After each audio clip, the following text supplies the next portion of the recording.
আসসালামু আলাইকুম। কেমন আছেন সবাই? আলহামদুলিল্লাহ আমি অনেক ভালো আছি এবং আপনারাও যে যেখানে আছেন নিশ্চয়ই ভালো আছেন। বলুন তো কাগজের ভিতরে কি?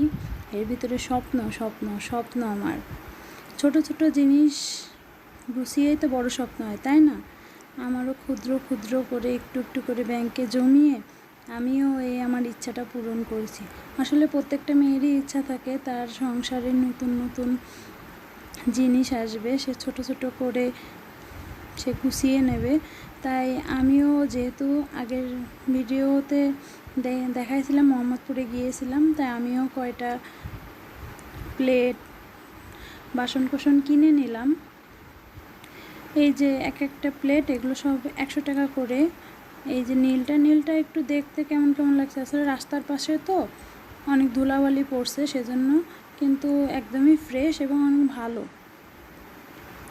আপনারা চাইলে কিনতে পারেন মোহাম্মদপুর কৃষি মার্কেট থেকে। এই স্বপ্নগুলো পূরণের জন্য আমরা কত কষ্ট করি, তাই না?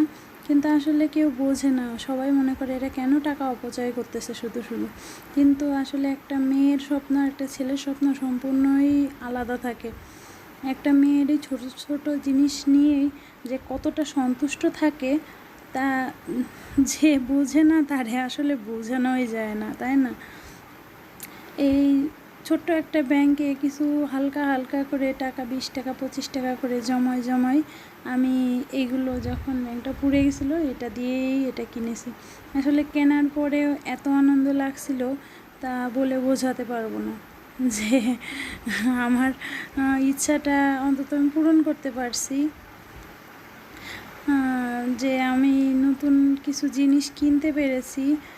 এটাই আমার খুব ভালো লাগা। এবং দেখেন আমার এই কাপ সেটটা নিয়েছিল 450 টাকা এবং দেখবেন কেমন হয় কমেন্ট করে জানাবেন।